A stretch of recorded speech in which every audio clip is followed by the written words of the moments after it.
Friends, मैं फ़तह खान आप लोगों का फ़तह की पाठशाला में स्वागत करता हूं। तो चलिए आज का सेशन शुरू करते हैं, जिसमें हम लोग सीटेट सितंबर 2026 में आने वाले सीडीपी का इम्पोर्टेंट एमसीक्यू का मॉक टेस्ट करेंगे, जो पेपर 1 और 2 दोनों के लिए इम्पोर्टेंट होगा। तो चलते हैं पहले क्वेश्चन पर। निम्नलिखित में से कौन सा प्रश्न बच्चों के समालोचनात्मक व रचनात्मक चिंतन को बढ़ावा देता है? एक, पानी के बचाव के लिए सबसे अच्छा तरीका कौन सा हो सकता है और क्यों? दो, आपके शहर में पानी कहाँ से आता है? तीन, आपके देश में कुल कितने राज्य और कितनी राजधानियाँ हैं? चार, आपके देश का नाम व मानचित्र पर इसकी भौगोलिक स्थिति क्या है? तो इसका सही उत्तर होगा ऑप्शन नंबर एक, पानी के बचाव के लिए सबसे अच्छा तरीका कौन सा हो सकता है और क्यों? अब चलते हैं नेक्स्ट क्वेश्चन पर। समालोचनात्मक चिंतन में प्रमाण की क्या भूमिका होती है? एक, प्रमाण का तार्किक और सुनियोजित रूप से मूल्यांकन किया जाना चाहिए। दो, प्रमाण को बिना विश्लेषण के स्वीकार किया जाना चाहिए। तीन, समालोचनात्मक चिंतन के लिए प्रमाण अप्रासंगिक होता है। चार, व्यक्तिगत राय के पक्ष में प्रमाण की उपेक्षा की जानी चाहिए। तो इसका सही उत्तर होगा ऑप्शन नंबर एक, प्रमाण का तार्किक और सुनियोजित रूप से मूल्यांकन किया जाना चाहिए। अब चलते हैं नेक्स्ट क्वेश्चन पर। समावेशी शिक्षा में क्या शामिल है? एक, सभी शिक्षार्थियों के लिए मानक पाठ्यचर्या। दो, विद्यार्थियों का उनकी योग्यताओं के आधार पर पृथक्करण व वर्गीकरण करना। तीन, विशेष आवश्यकताओं वाले शिक्षार्थियों को केवल व्यावसायिक शिक्षा का प्रावधान। चार, व्यक्तिगत अंतरों की पहचान के परिणाम स्वरूप पाठ्यचर्या में लचीलापन। तो इसका सही उत्तर होगा ऑप्शन नंबर चार, व्यक्तिगत अंतरों की पहचान के परिणाम स्वरूप पाठ्यचर्या में लचीलापन। अब चलते हैं नेक्स्ट क्वेश्चन पर।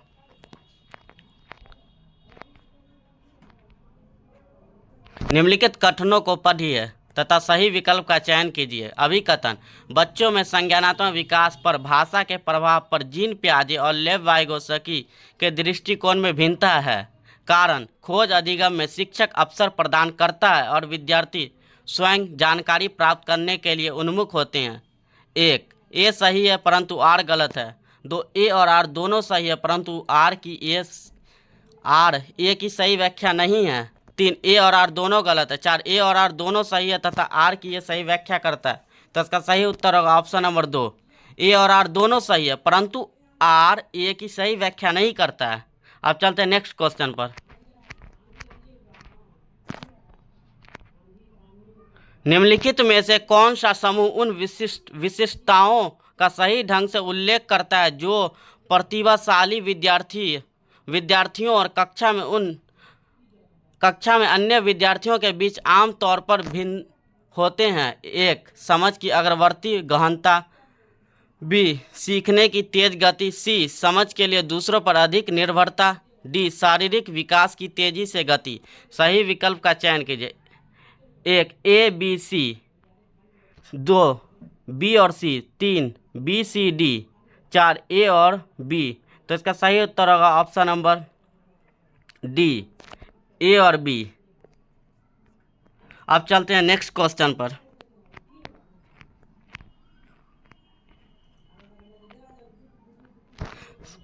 श्रवण बाधिता के संदर्भ में निम्नलिखित में से कौन सा कथन सही है? एक, श्रवण बाधिता बच्चे के प्रभावी ढंग से संवाद करने की क्षमता को प्रभावित कर सकती है। दो, सभी श्रवण बाधिता वाले बच्चों को संवाद करने के लिए सांकेतिक भाषा साइन लैंग्वेज का उपयोग करने की आवश्यकता होती है।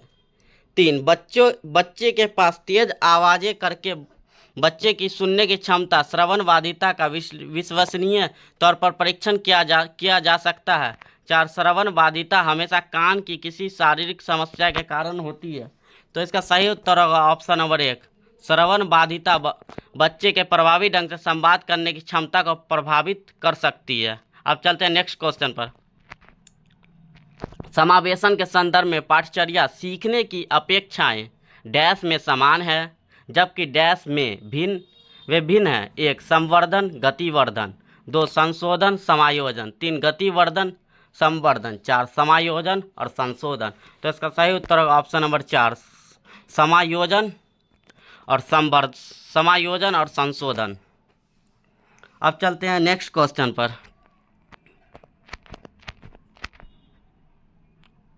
संरचनावादी सिद्धांतकारों के अनुसार निम्नलिखित में से कौन सा कथन सही नहीं होगा? 1. ज्ञान व्यक्तिपरक है। 2. शिक्षार्थी अपने सामाजिक और सांस्कृतिक संदर्भ में ज्ञान की रचना करते हैं। 3. प्रभावी अधिगम सुनिश्चित करने के लिए शिक्षार्थियों को बाहरी रूप से प्रेरित करने की आवश्यकता है। 4. ज्ञान बहुलवादी और बहुविध है। तो इसका सही उत्तर होगा ऑप्शन नंबर 3, प्रभावी अधिगम सुनिश्चित करने के लिए शिक्षार्थी को बाहरी रूप से प्रेरित करने की आवश्यकता है। अब चलते हैं नेक्स्ट क्वेश्चन पर। निम्नलिखित में से कौन सा आंतरिक अभिप्रेरणा का उदाहरण है? 1. शिक्षक को प्रभावित करने के लिए परियोजनाओं को पूरा करना। 2. व्यक्तिगत आनंद के लिए एक वाद्य यंत्र बजाना। 3. डांट से बचने के लिए पढ़ाई करना। 4. पुरस्कार राशि के लिए एक प्रतियोगिता में भाग लेना। तो इसका सही उत्तर होगा ऑप्शन नंबर 2, व्यक्तिगत आनंद के लिए एक वाद्य यंत्र बजाना। आप चलते हैं नेक्स्ट क्वेश्चन पर। निम्नलिखित कथनों को पढ़िए तथा सही विकल्प का चयन कीजिए। अभिकथन: शिक्षकों को विद्यार्थियों में विशेष जातीय समूहों के बारे में रूढ़िवादिता को तोड़ने के लिए कड़ी मेहनत करनी चाहिए। कारण: शिक्षा का एक प्रमुख उद्देश्य विद्यार्थियों को समालोचनात्मक आत्मचिंतन के लिए प्रोत्साहित करना है। 1. ए सही है परंतु आर गलत है। 2. ए और आर दोनों सही है परंतु आर ए की सही व्याख्या नहीं है। 3. ए और आर दोनों गलत है। 4. ए और आर दोनों सही है तथा आर ए की सही व्याख्या है। तो इसका सही उत्तर होगा ऑप्शन नंबर 4, ए और आर दोनों सही है तथा आर ए की सही व्याख्या करता है। आप चलते हैं नेक्स्ट क्वेश्चन पर। महारत, निपुणता लक्ष्य और प्रदर्शन लक्ष्य में क्या अंतर है? 1. महारत लक्ष्य विफलता से बचने पर केंद्रित है, जबकि प्रदर्शन लक्ष्य दूसरों से अनुमोदन और मान्यता प्राप्त करने पर केंद्रित होते हैं। 2. महारत लक्ष्य अपने कौशल और कार्यों की समझ में सुधार पर केंद्रित होते हैं, जबकि प्रदर्शन लक्ष्य उच्च ग्रेड प्राप्त करने या बाहरी पुरस्कार प्राप्त करने पर केंद्रित होते हैं। 3. महारत लक्ष्य दूसरे से अनुमोदन प्राप्त करने पर केंद्रित होते हैं, जबकि प्रदर्शन लक्ष्य विफलता से बचने पर केंद्रित होते हैं। 4. महारत लक्ष्य में दूसरों के साथ प्रतिस्पर्धा करने के लिए एक निश्चित स्तर के प्रदर्शन को प्राप्त करने पर ध्यान केंद्रित किया जाता है, जबकि प्रदर्शन लक्ष्य में खुद के कौशल और कार्यों की समझ में सुधार करने पर केंद्रित किया जाता है। तो इसका सही उत्तर होगा ऑप्शन नंबर 2, महारत लक्ष्य अपने कौशल और कार्यों की समझ में सुधार करने पर केंद्रित होते हैं, जबकि प्रदर्शन लक्ष्य उच्च ग्रेड प्राप्त करने या बाहरी पुरस्कार प्राप्त करने पर केंद्रित होते हैं। आप चलते हैं नेक्स्ट क्वेश्चन पर। भाई बहन के रिश्ते या रिश्तों: 1. माता पिता और साथियों के साथ संबंधों से भिन्न होते हैं और बाल्यावस्था में समाजीकरण में महत्वपूर्ण भूमिका निभाते हैं। 2. माता पिता और साथियों के साथ संबंधों के समान हैं और बाल्यावस्था में समाजीकरण में महत्वपूर्ण भूमिका निभाते हैं। 3. केवल प्रारंभिक बाल्यावस्था में ही महत्वपूर्ण भूमिका निभाते हैं। 4. कि समाजीकरण में अधिक भूमिका नहीं है। तो इसका सही उत्तर होगा ऑप्शन नंबर 1, माता पिता और साथियों के साथ संबंधों से भिन्न होते हैं और बाल्यावस्था में समाजीकरण में महत्वपूर्ण भूमिका निभाते हैं। अब चलते हैं नेक्स्ट क्वेश्चन पर। अभिकथन को पढ़िए तथा सही विकल्प का चयन कीजिए। अभिकथन: बच्चों के बीच विकासात्मक दरों में काफ़ी भिन्नताएं मौजूद होती हैं। कारण: विकासात्मक अंतर आनुवंशिक और अनुभवात्मक विविधताओं की जटिल अंतःक्रिया का एक अनिवार्य परिणाम है। 1. ए सही है परंतु आर गलत है। 2. ए और आर दोनों सही है परंतु आर ए की सही व्याख्या नहीं करता है। 3. ए और आर दोनों गलत है। 4. ए और आर दोनों सही है तथा आर ए की सही व्याख्या है। तो इसका सही उत्तर होगा ऑप्शन नंबर 4, ए और आर दोनों सही है तथा आर ए की सही व्याख्या करता है। आप चलते हैं नेक्स्ट क्वेश्चन पर। निम्नलिखित कथन में विकास के किस सिद्धांत को दर्शाया गया है?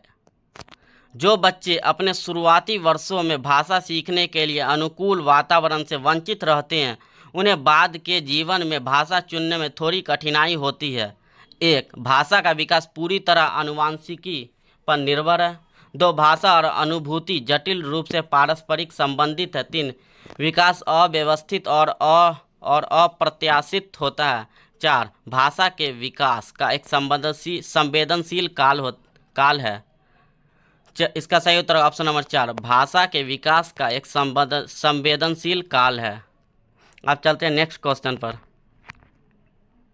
वह विद्यार्थी जो पठन वैकल्य से जूझ रहे हैं को पढ़ना सिखाया जा सकता है। 1, उन्हें कई विकर्षणों में अध्ययन करने के लिए प्रोत्साहित करके। 2, उच्च ग्रेड स्तर के पठन ग्रंथ प्रदान करके। 3, सुधारात्मक पठन सुनिश्चित करने के लिए सख्त दंड के उपयोग के माध्यम से। 4, प्रणालीगत ध्वन्यात्मक प्रशिक्षण के माध्यम। तो इसका सही उत्तर ऑप्शन नंबर 4, प्रणालीगत ध्वन्यात्मक प्रशिक्षण के माध्यम से। अब चलते हैं नेक्स्ट क्वेश्चन पर। बोध आधारित शिक्षण का अंतर्निहित सिद्धांत यह विश्वास है कि एक शिक्षार्थियों की क्षमताएं और आवश्यकताएं विविध हैं, जिन्हें मानक निर्देशों पर ध्यान केंद्रित किए बिना पूरा नहीं किया जा सकता। 2, शिक्षार्थी निष्क्रिय प्राप्तकर्ता और शिक्षक के पास सही ज्ञान है। 3, ऐसा करने के लिए एक सुविधाजनक वातावरण प्रदान किए जाने पर शिक्षार्थी ज्ञान का निर्माण कर सकते हैं। 4, शिक्षार्थी कम जानते हैं और शिक्षण में विद्यार्थियों के लिए तथ्यों का प्रसरण शामिल है। तो इसका सही उत्तर होगा ऑप्शन नंबर 3, ऐसा करने के लिए एक सुविधाजनक वातावरण प्रदान किए जाने पर शिक्षार्थी ज्ञान का निर्माण कर सकते हैं। अब चलते हैं नेक्स्ट क्वेश्चन पर।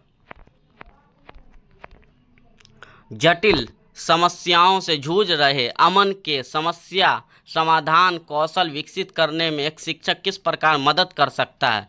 1, उसे मंथन करने और विचार उत्पन्न करने के लिए प्रोत्साहित करके।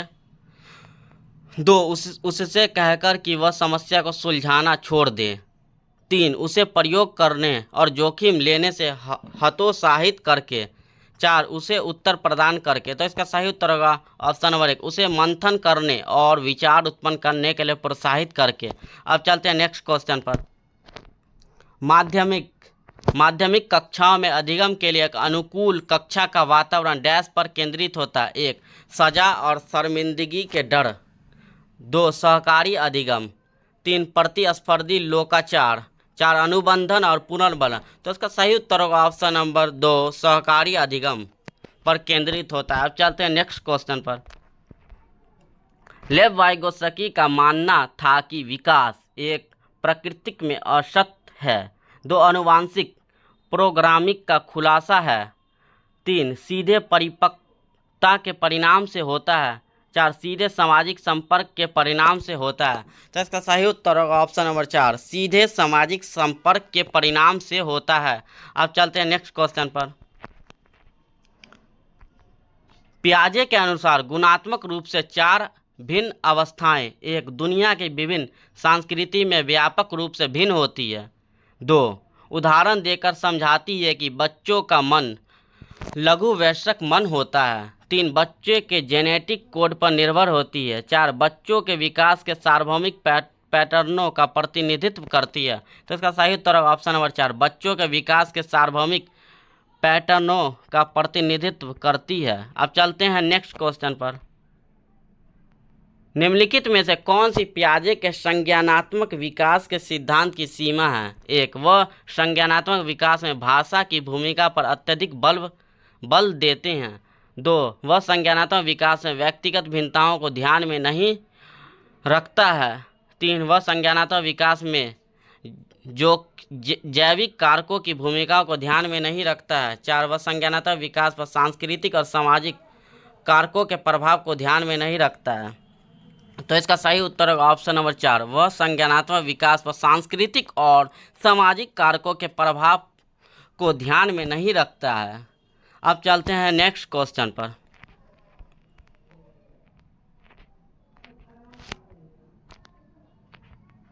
निम्नलिखित कथनों को पढ़िए तथा सही विकल्प का चयन कीजिए। अभिकथन। प्रत्येक वर्ष लता, जो कि कक्षा 7 की शिक्षिका है, उनके क्षेत्रों में कैरियर पर चर्चा करने के लिए एक महिला गणित प्रोफेसर और एक पुरुष नर्स को अपनी कक्षा में आमंत्रित करती है। कारण लैंगिक जेंडर अंतर जन्मजात है और समाज के माध्यम से अग्रग्रहित नहीं है। 1, ए सही है परंतु आर गलत है। 2, ए और आर दोनों सही है परंतु आर की एक सही व्याख्या नहीं है। 3 ए और आर दोनों गलत है। 4 ए और आर दोनों सही है तथा आर ए की सही व्याख्या है। तो इसका सही उत्तर होगा ऑप्शन नंबर 1, ए सही है परंतु आर गलत है। अब चलते हैं नेक्स्ट क्वेश्चन पर।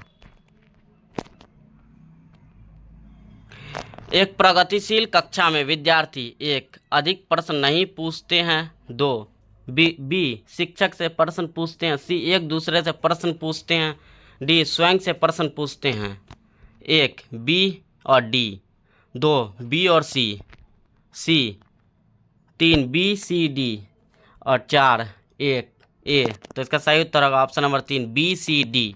अब चलते हैं नेक्स्ट क्वेश्चन पर।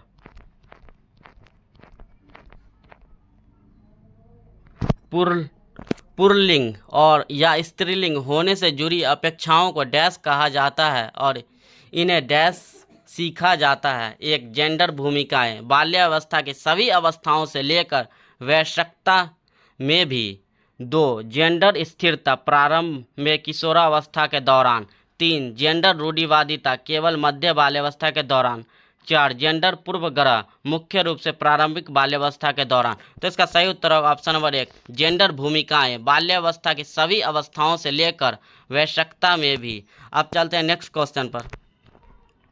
बुद्धि के संदर्भ में निम्नलिखित में से कौन सा दृष्टिकोण शिक्षार्थियों के बीच विविधता के सम्मानपूर्ण विचार का समर्थन करता है? 1 बुद्धि वातावरणीय कारकों से प्रभावित नहीं होती है, 2 बुद्धि आनुवंशिक कारकों से प्रभावित नहीं होती है, 3 बुद्धि को मापने के लिए बुद्धि लब्धि परीक्षण ही एकमात्र साधन है, 4 बुद्धि बहुआयामी है और समय के साथ बदल सकती है। तो इसका सही उत्तर होगा ऑप्शन नंबर 4 बुद्धि बहुआयामी है और समय के साथ बदल सकती है।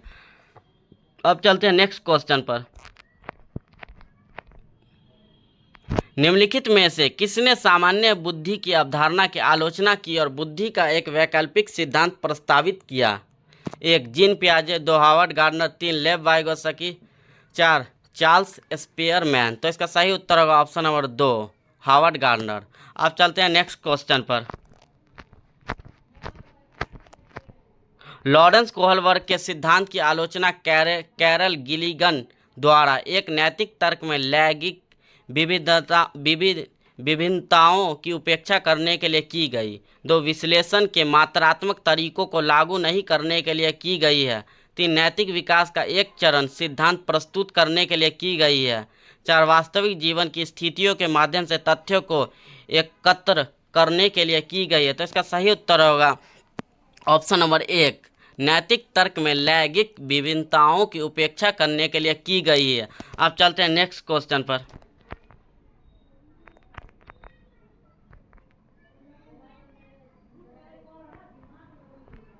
एक शिक्षिका अपने विद्यार्थियों को अधिसंज्ञानात्मक कौशल विकसित करने में मदद करना चाहती है। निम्नलिखित में से कौन सी रणनीति सबसे प्रभावी होगी? 1 विद्यार्थी को अभिप्रेरित करने के लिए लगातार ग्रेड और प्रतिपुष्टि प्रदान करना, 2 विद्यार्थियों को प्रोत्साहित करना कि वे स्वयं अपने अधिगम पर चिंतन करें और अपनी प्रगति का मूल्यांकन करें, 3 विद्यार्थियों को याद करने के लिए पाठ सौंपना और उन्हें पाठ्य पुस्तक से जानकारी को दोहराने के लिए प्रोत्साहित करना, 4 विद्यार्थियों को सभी सीखने के कार्यों के लिए विस्तृत और निर्देशात्मक निर्देश प्रदान करना।